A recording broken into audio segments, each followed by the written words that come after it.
நீங்கள் அரசியல்வாதியில் மாணவக்கத்தோடு இருக்கான்ற மாதிரி கேள்வி கேட்குறீங்க. மாணவக்க ரோசம் இருந்திருந்தால் இந்த இடைத்தேர்தலில் நான் இறங்குறேன்னு விஜய் இறங்கியிருக்கேன். நான் நேரடியாக இறங்குறேன், நானே நிற்கிறேன் அந்த இடைத்தேர்தலில். என் செல்வாக்கை பாருங்கள். நிறையா பேர் டெல்லி போய்ட்டு வந்திருக்காரு. சீமான் போய்ட்டு வந்திருக்காரு. அவர் வேறு வந்தோடனே மாற்று கருத்து சொல்லுவார். அடுத்து இவர் டிடிவி போய்ட்டு வந்திருக்காரு.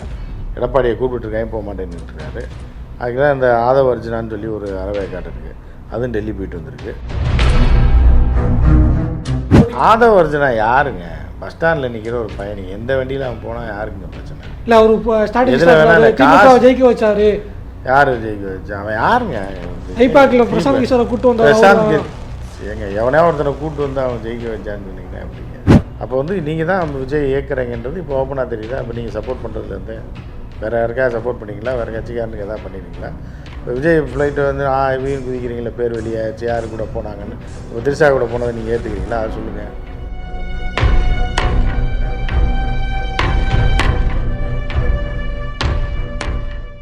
தமிழ் மண் நேயர்களுக்கு வணக்கம். என்ற நேர்காண சிறப்பு வந்து மூத்த பத்திரிகையாளர் உமாபதி அவர்கள்.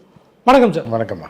தமிழ்நாட்டில் ஈரோடு கிழக்கு வந்து காலியானதாக அறிவிக்கப்பட்டிருக்கு. EVK அவர்களையும் சட்டமன்ற உறுப்பினர் மறந்துட்டார். காலியானதாக அறிவிக்கப்பட்டிருக்கு. தேர்தல் விரைவில் அறிவிக்கப்பட இருக்குது. திமுக கூட்டணியில் திமுகவா காங்கிரஸா யார் அப்படிங்கிற ஒரு விஷயம் இருக்குது. அவங்க போட்டியிட போகிறாங்க. அதிமுக போட்டியிடுதா இல்லை புறக்கணிக்க போகிறாங்களான்னு தெரியல. தாவேக்கா புறக்கணிக்க போகிறோம், ஏன்னா 26 தான் இலக்கு அப்படின்ட்டாங்க. அப்படிங்கிற விஷயம் இருக்கும்போது 26 போட்டியிடறதுக்கு முன்னாடி இப்போவே பலத்தை காட்டுவாங்க அப்படின்னு சொல்கிறாங்க. இல்லை அதிமுக வந்து இரட்டை இலை முடக்கத்துக்கான வாய்ப்பு இருக்குது, அதனால் போட்டிடுவாங்களா இல்லையா அப்படிங்கிற ஒரு விஷயம் சொல்லப்படுது. ஏற்கனவே வந்து EVK இருக்கும்போதே அந்த ஈரோடு கிழக்கு வந்து மிகப்பெரிய ஒரு விஷயமாக அந்த தேர்தல் பார்க்கப்பட்டுச்சு. இப்போ அடுத்து வர இருக்க தேர்தல் எப்படி இருக்குன்னு நினைக்கிறீங்க சார்? இல்லை, இடைத்தேர்தல் அப்படின்றது வந்து பலத்தை காட்டுறது. அரசியல் அந்த எம்எல்ஏ இருந்தால் என்ன, செத்தா என்ன, ஜெயிச்சா என்னன்றது தான். ஒரு எம்எல்ஏ இல்லைன்னா என்ன, ஆட்சிக்கு வந்துருமா? அதனால் எந்த இம்பேக்ட்டுமே வரப்போகிறதில்ல. அது வந்து ஒரு டுபாகூர் தேர்தல். அந்த ஏரியா மக்களுக்கு ஒரு அதிர்ஷ்டம். இப்போ ஒரு செலவுக்கு காசு கிடைக்கும். இது பொங்கல் செலவுக்கு முன்னாடியே தேர்தல் வச்சா பொங்கல் செலவுக்கு காசு கிடைக்கலாம். இல்லைன்னா அதுக்கப்புறம் வைகாசி மாதம் பிறந்தது ஏதோ ஒரு செலவுக்காகும், வீட்டு செலவுக்காகும். அந்தளவுக்கு தான் அதை பார்க்க முடியும். ரெண்டாவது வந்து நீங்கள் அரசியல்வாதியில் மாணவக்கத்தோடு இருக்கான்ற மாதிரி கேள்வி கேட்குறீங்க. மாணவக்க ரோசம் இருந்திருந்தால் இந்த இடைத்தேர்தலில் நான் இறங்குறேன்னு விஜய் இறங்கியிருக்கேன். நான் நேரடியாக இறங்குறேன், நானே நிற்கிறேன் அந்த இடைத்தேர்தலில். என் செல்வாக்கை பாருங்கள் அப்படின்னு தான் நீ மனுஷன். நான் எந்த தமிழ்நாட்டில் தானே சிஎம் ஆகணும்னு ஆசைப்பட்றேன். தமிழ்நாட்டில் ஒரு இடைத்தேர்தல் நடக்குது, நான் அங்கே களத்தில் இறங்குறையா? இறங்கி பார்ப்போம். அண்ணாமலையே இறங்க வேண்டியதான். அண்ணாமலை இறங்கணும். நான் தாங்க மாநில தலைவர் பாஜக, நான் இறங்குறேங்க. நான் இறங்கி நேராக போட்டி போடுறேன், எவன் வரான்னு பார்க்கலாம் அப்படின்னு நிற்கணும். இதுதான் மானமுள்ள அரசியல்வாதிகளாக தான் செய்யணும். சும்மா வாய்கிலேயே பேசிட்டு ப்ரெஸ் மீட்டில் கொடுக்குறது, இவன் வீட்டுக்குள்ளே உட்காந்து செட்டுக்குள்ளே உட்காந்துட்டு ட்விட்டரில் போட்டுட்டு அடுத்தவனை குறை சொல்கிறது, வீட்டில் பாதிக்கப்பட்டவனை போய் பார்க்காம அவங்களாம் நீ பஸ் ஏறி வான்னு சொல்லி 1 கிலோ அரிசிக்கு அவனை வர வைக்கிறது, விருந்து கொடுக்குறேன்ற பேரில் அளவு சாப்பாடை டப்பால் அடைச்சி கொடுத்து அவங்க சாப்பிடாம பிச்சைக்காரனுக்கு சோறு போடுற மாதிரி போட்டு அதை இந்த மானங்கட்ட மீடியாக்கள், சில பல மீடியாக்கள் பிரேக்கிங் போடுறது. தயிர் சாதம், பருப்பு, வடை, அப்பளம், ஊறுகாய் என 18 வகை சாப்பாடை வந்து பரிமாறினார் விஜய்னு. மானங்கட்டவங்க காசை வாங்கிட்டு இப்படி பண்ணுவாங்க. இந்த மானங்கட்ட கூட்டத்துக்கு மத்தியில் இது என்னத்தை நம்ம சொல்கிறது? ஒன்று, நீங்கள் மானம் உள்ளவனாக இருந்தேன்னா, இதாக செல்வாக்கு உள்ள யாராக இருந்தால் இடைத்தேர்தலில் வந்து நிற்க வேண்டியதானே.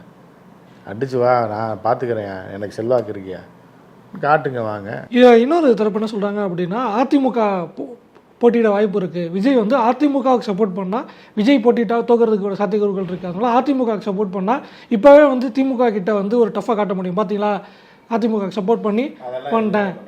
அதெல்லாம் பண்ண மாட்டேன். அவங்களுக்கு ஒன்றுமே கிடையாதுங்க. அவன் 4% ஓட்டை வச்சுட்டு எவனுக்கு சப்போர்ட் பண்ணி என்னங்க பிரச்சனை? இதுதான் அவங்களுக்கு அந்த மாதிரி தான். அதிமுக பாஜக கூட்டணி முடிஞ்சு போச்சு அப்படின்னு அவங்களும் சொல்லிக்கிறாங்க. ஆனால் வந்து அப்பப்போ வந்து மறைமுகமாக கூட்டணி இருக்குது அப்படிங்கிற மாதிரி சமிக்கைகள் இருக்குது. மோடியை வந்து இன்ன வரைக்கும் வந்து அதிமுக திட்டலை. இப்போது பொது இல்லை, அது அதிமுக திட்டலைன்னு இல்லைங்க. நீங்கள் வந்து அவங்க ஆஃபீஸில் தான் படுத்திருக்காரு எடப்பாடி அங்கே தான் தங்க வச்சு சோறு போட்டுக்கிட்டு இருக்காங்க வெளியில். அதாவது பிஜேபி ஆஃபீஸில் ஒருத்தன் படுத்து கிடந்துட்டு வெளியில் வந்து பிஜேபி வாசலில் திட்டிட்டு ஒரு டீயை சாப்பிட்டு திருப்பி பிஜேபி ஆஃபீஸ்லேயே படுத்துக்கிறேன். அவர் திருப்பி அளவு சாப்பாடு பிஜேபி ஆஃபீஸ்க்குள்ளே வரும், அதை சாப்பிட்டுட்டு வெளியில் வந்து ஒரு தம் அடிச்சுட்டு பிஜேபி ஆஃபீஸை பார்த்து திட்டிட்டு திருப்பி பிஜேபி ஆஃபீஸ்க்குள்ளே போய் படுத்துக்குவான். அப்படின்ற மாதிரி தான் எடப்பாடி இருக்கார். இல்லை இப்போ இதில் வந்து அண்ணாமலை வந்து முன்னாடி கூட்டணி கிடையாது, நான் தான் தலைவர், நாங்கள் தான் முதல்வர், அப்போ நாங்கள் தான் லீட் பண்ணுவோம் அப்படிங்கிற மாதிரி அப்படி பேசியிருக்காரு. சொன்னதுக்கு தான் இப்போ அண்ணாமலை வந்து இப்போ 3 மாதம் ஃபைன் பண்ணி ஊருக்கு அனுப்பி விட்டாங்க. நீ இந்த பக்கமே வராத, எல்லாத்தையும் கெடுத்து விட்ட அப்படின்னு. திருப்பி அண்ணாமலையை வர வச்சு, அண்ணாமலையை வச்சே மன்னிப்பு கேட்க வச்சு, திருப்பி வாங்க அப்படின்னு சொல்லி எடப்பாடியை கூப்பிட்டுருக்காங்க. இல்லை அதுலேயும் வந்து இப்போ என்னென்னா புதிய தலைமுறைக்கு வந்து ஒரு நேர்காணல் கொடுத்துருக்காரு. அதில் வந்து அதிமுக கூட கூட்டணி இல்லை அப்படிங்கிற ஒரு ஸ்டேட்மெண்ட்டை சொல்லியிருக்காரு. அதிமுக தாவேகா கூட கூட்டணி கிடையாது, 5 குரல்கள் இருக்குது, 5 பேரும் தனித்தனியாக தான் நிற்க போகிறோம், யாருங்கிறத மோதி பார்த்துக்கலாம் அப்படிங்கிற மாதிரியான ஒரு ஸ்டேட்மெண்ட்டை பேசியிருக்காரு. யார் பேசியிருக்கா? அண்ணாமலை பேசியிருக்காரு. அண்ணாமலை முடிவு பண்ணல, இல்லை டெல்லியில் முடிவு பண்ணணும். புரியுதா? டெல்லி தான் முடிவு பண்ணணும். அதுதான் இப்போ என்னென்னா எடப்பாடி அடமெண்ட்டாக இருக்கிறதுனால எடப்பாடியை கத்தியை காட்டி மிரட்டுற மாதிரி மிரட்டி வச்சுருக்காங்க இவங்க. நீ வரலைன்னா ரெட்டலை எப்படி இந்த பக்கம் கொடுத்துருவோம், யாருக்காவது கொடுத்து அதுதான் உண்மையான அதிமுகன்றோம், உன்னை துரத்தி விட்டுருவோம். அந்த கூட்டணியோட இவர்கள் வந்து எடப்பாடி துணிஞ்சு நிற்கிறாப்புல, வா பார்த்துக்கலாம், நீ பிடுங்க, நான் மக்கள்கிட்ட போகிறேன்ற மாதிரி இருக்காப்புல. அதுக்கான பேரங்கள் தான் நடந்துக்கிட்டு இருக்குது. ஏன் இப்படி பண்ணுற, வந்து சேர்ந்து தான் தொலையான்ற மாதிரியான ஒரு நிலைமையில தான் இருக்குது. இது என்ன ஆகுதுன்றது இப்போ ஒன்று எடப்பாடியிலேருந்து ரெட்டலையை பிடிங்கிட்டு எதிர்த்தரப்பில் கொடுத்து அவர்களை பொதுச்செயலாளராக்கி எடப்பாடியை கட்சியை விட்டு துரத்தி விட்டுருவாங்க பிஜேபிக்காரன். இல்லை அப்படின்னா ரொம்ப அடமெண்டாகி அதை செய்ய முடியல, டெல்லியில் அது கொஞ்சம் சிக்கல் ஆகிப்போச்சு அப்படின்னா திருப்பியும் கட்சியை உடச்சி கட்சியில் இன்னொரு பெரும் கூட்டத்தை கொண்டு போய் தனியாக கொண்டு வந்து ஏதாவது ஒரு வேலை பண்ணுவாங்க. இன்னொரு பக்கம் டிடிவியும் வந்து கூட்டணி கூப்பிட்றாரு. முன்னாடிலாம் வந்து அதிமுகவை எடப்பாடி அழிச்சிருவார் அப்படின்னு சொல்லிக்கிட்டு இருந்த டிடிவி இப்போ டெல்லிக்கு போயிட்டு வந்த பிறகு வந்து என்ன சொல்கிறார் அப்படின்னா, நீங்கள் என்டிஏ கூட்டணிக்கு வந்துடுங்க, கட்சியில் உங்களுக்கு அதிருப்தி இருக்குது, தோல்வியெல்லாம் சந்திச்சிங்க, நீங்கள் வாங்க கட்சி பலப்படுத்தி எல்லாம் பண்ணிடலாம், அதிமுக பலமாக இருக்கணும்னு பாஜக விரும்புது, நான் தலைவர்கள்ட்ட பேசியிருக்கேன், அண்ணாமலை தான் விரும்புகிறாரு, நீங்கள் வாங்க நம்ம ஒன்றா பயணிப்போம் அப்படின்னு. அதுதான் அவங்க காசு கொடுத்து இப்போ டிடிவியை கூப்பிட்டு மிரட்டியிருப்பாங்க. என்ன சும்மா இருக்கீங்க, போய் பிரச்சாரம் பண்ணி எதையாவது ஒன்று பண்ணி வேணா கூப்பிட்டு வாங்க அப்படின்னா, இந்த அண்ணாமலை ஒரு பக்கம் அப்படி, நீங்கள் ஒரு பக்கம் அப்படின்னோடனே வந்து நிறையா பேர் டெல்லி போயிட்டு வந்திருக்காரு. சீமான் போயிட்டு வந்திருக்காரு, அவர் வேறு வந்தோடனே மாற்றுக்கிறது சொல்லுவார். அடுத்து இவர் டிடிவி போயிட்டு வந்திருக்காரு, எடப்பாடியை கூப்பிட்டுருக்காங்க, போக மாட்டேன்னுட்டுருக்காரு. அதுக்கு தான் இந்த ஆதவ அர்ஜுனான்னு சொல்லி ஒரு அறவேக்காடு இருக்குது, அதுவும் டெல்லி போயிட்டு வந்திருக்கு. இப்போ எல்லாத்தையும் கூப்பிட்டு டெல்லியில் தான் இருக்காரு. அதான் ஒவ்வொருத்தருக்கும் ஒரு இன்ஸ்ட்ரக்ஷன் கொடுத்துட்ருக்காங்க. நீ இதை பண்ண ஃபெயிலியர் ஆச்சுன்னா இந்த வடிவேல் பாம்பு வைப்பான் பாருங்கள், அந்த மாதிரி தான். எங்கே வச்சுருக்கேன்னா அங்கே வச்சிட்டேன் பாஸ், நான் நீ எங்கே நிற்கிறேன், அடுப்படியில் நிற்கிறேன் பாஸ், நீ எங்கே நிற்கிற, நான் வந்து பந்தியில் நிற்கிறேன் பாஸ்ன்னு. இல்லை இந்த மாதிரி தான் பிளான் பண்ணிருக்கேன். அங்கேருந்து கடைசியில் கொண்டு வந்து எங்கேன்னா அக்னி குண்டத்திலே வச்சு விட்ருவாங்க. புரியுதா அவங்களுக்கு? இதுதான் இந்த எலெக்ஷன் டைமில் நடக்கும். ஆனால் அவங்க பிளான் அதுதான், ஆளை அங்கங்கே போட்டிருக்காங்க. தினகரன் இங்கே நில்லுங்க, நீ அங்கே நில்லு, அங்கே நில்லு, சரி அது செட்டப் ஆகலைன்னா சரி அப்போ நீ இங்கே போயிரு, அடுப்படிக்கு போயிரு, நீ வந்து அக்னி குண்டத்துக்கு போயிருன்னு மாற்றிக்கிட்டே இருப்பாங்க. இதில் வந்து கூட்டணிகள் எப்படி சொல்லப்பட்டுச்சு அப்படின்னா, திமுகவை எதிர்க்கணும் அப்படின்னா பாஜகவை அதிமுக நம்ப மாட்டேங்குது, அதிமுக அப்படி விலகி வந்ததாக இருக்கட்டும், விசிகா தாவேகா இப்படியெல்லாம் ஒரு கூட்டணி அமைப்பாங்க அப்படிங்கிற விஷயம் தான் இருந்துச்சு. ஆதவ அர்ஜுனா அந்த சர்ச்சை எல்லாமே அதை ஒட்டி தான் பேசு பொருளாக இருந்துச்சு. இந்த நிலையில் வந்து சீமான் வந்து ஒரு யூடியூப் சேனலுக்கு பேட்டி கொடுத்துருக்காரு. அதில் வந்து என்னென்னா, விசிகா தாவேகா விசிகா நாம் தமிழர் கூட்டணிக்கு வந்து நானே முன்னெடுப்பு செய்ய போகிறேன், நானே வந்து வேலை பார்ப்பேன் அப்படிங்கிற ஒரு ஸ்டேட்மெண்ட் சொல்லியிருக்காரு. விஜயா அவ்வளோ திட்டிட்டு லாரியில் அடிபட்டு சாவ அப்படின்ட்டு இப்போ மறுபடியும் கூட்டணிக்குள்ளே விசிகாவையும் கூட்டு வருவேன், தாவேக்காவையும் கூட்டு வருவேன் அப்படிங்கிற ஒரு நிலைப்பாடை அவரே எடுத்து பேச ஆரம்பிச்சிருக்காரு. ஆமாம், அவருக்கு வேறு வழி இல்லை. எவ்வளோ நாளைக்கு தான் போய் இது பண்ணி சாப்பிட முடியும்? புரியுதா அவங்களுக்கு? சில வீட்டிலலாம் சொத்து வச்சுருப்பாங்க, வயசான ஆள் 70-75 வயசு ஆகும், சொத்து இருக்கும், வீட்டில் ஒரு தரதலை பிள்ளை இருக்கும், அது வேலைக்கும் போகாது, ஒன்றும் போகாது, அது போய் பல சூதாடி தண்ணி அடித்து காசெல்லாம் காலி பண்ணிவிடும். ஆனால் இந்த சொத்து பெரிய ஒரு 10 கோடி தேரும். அப்போ என்ன பண்ணால் இந்த கிழமை எப்படா சாவான், செத்தா தானே சொத்து எழுதி கொடுப்பாங்க அப்படின்ற மாதிரி இருக்கும்போது ஒரு நாள் 45 வயசில் இவன் சைக்கிள் அடிப்படி செத்து போயிடுவான். புரியுதா அவங்களுக்கு? ஸோ அந்த மாதிரி தான் சீமானோட நிலைமை. சீமான் எவ்வளோ நாளைக்கு தான் இப்படி இப்போ தரதலை பிள்ளையாகவே சுற்றிட்டு இருக்க முடியும்? டெபாசிட்டை வாங்காமல் 7% வாங்கினேன், 5 நீங்கள் 1% இல்லை 0.1% தோற்றா கூட தோல்வி தான். அது உங்கள் கையில் அதிகாரம் வராது. 7% வாங்கினான்னா 14% வாங்கினாங்களா இப்படியே காலம்புறா கத்திக்கிட்டே சாக வேண்டிதான்.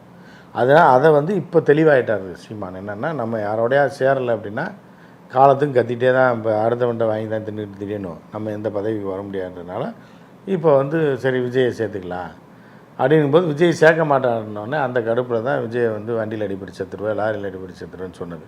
இப்போ அதுக்கப்புறம் கட்சிக்கார தொண்டர்லாம் சொல்கிறானே, வாயை வச்சுட்டு சும்மா இருந்தேன், நீ தானே லாரியில் அடிப்படி சாக போகிற, உனக்கு என்ன இருக்குது, ஒரு மண்ணாங்கட்டியும் கிடையாது, ஊர் பையிட்ட காசு வாங்கி தின்னுட்டு ஓட்டிகிட்டு இருக்க நீ அப்படின்னு சொல்லி சத்தம் போட்டிருப்பாங்க. அப்புறம் போதை தெரிஞ்சவொடனே பார்த்துருப்பாரு, சரி நம்ம சேர்ந்துருவோம்.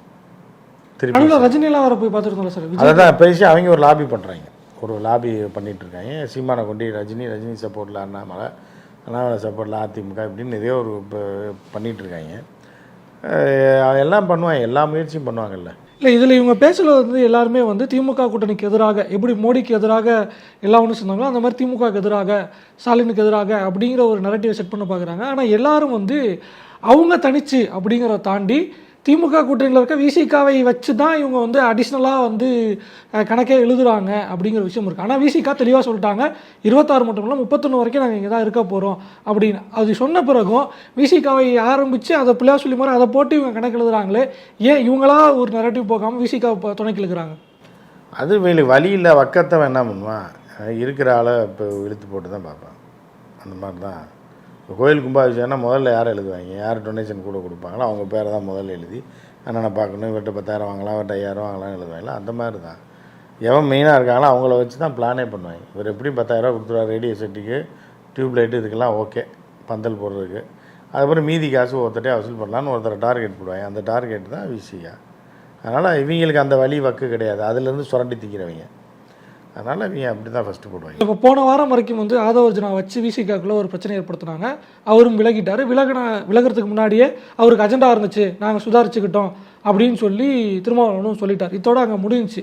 இப்போ ஆதவர்ஜுனா எங்கே போவார் அப்படிங்கிறத வச்சு ஓட்டிங். ஆதவர்ஜுனா யாருங்க? பஸ் ஸ்டாண்டில் நிற்கிற ஒரு பயணி, எந்த வண்டியில் அவன் போனால் யாருங்க பிரச்சனை? இல்லை, அவர் ஸ்டார்டிங் ஜெயிக்க வச்சாரு. யார் ஜெயிக்க வச்சா? அவன் யாருங்க? ஐபாக்கில் பிரசாந்த் கிஷோரை கூட்டு வந்தார்.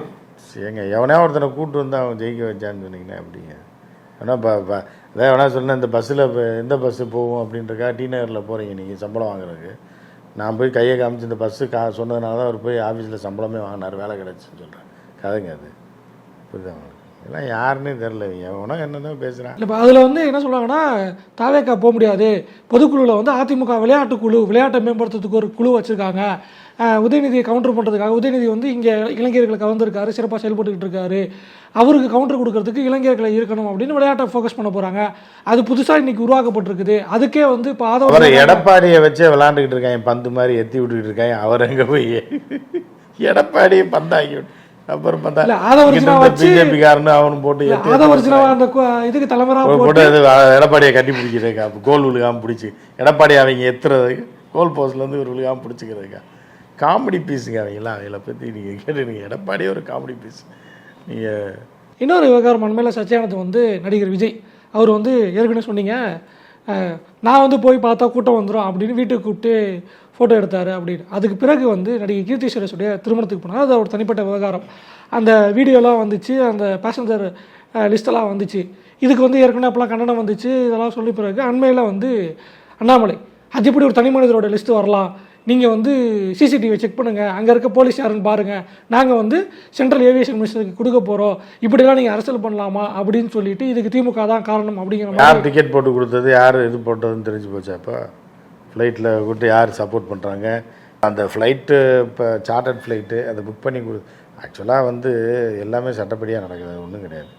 ஒரு பேசஞ்சர் வந்து சார்ட்டர்ட் ஃப்ளைட்டில் போகிற பேரை வந்து டிஸ்க்ளோஸ் பண்ணக்கூடாது தான், அது நியாயப்படி. அப்போ இதுக்கு அண்ணாமலை துடிக்கிற அண்ணாமலை எல்லாத்துக்கும் துடிச்சிங்களா? எங்கே போனீங்க இவ்வளோ நாள்? அப்போ வந்து நீங்கள் தான் விஜய் இயக்குறீங்கன்றது இப்போ ஓப்பனாக தெரியுதா? அப்போ நீங்கள் சப்போர்ட் பண்ணுறதுலேருந்து வேறு யாருக்காவது சப்போர்ட் பண்ணிங்களா? வேறு கட்சிக்காரனுக்கு எதாவது பண்ணிடுறீங்களா?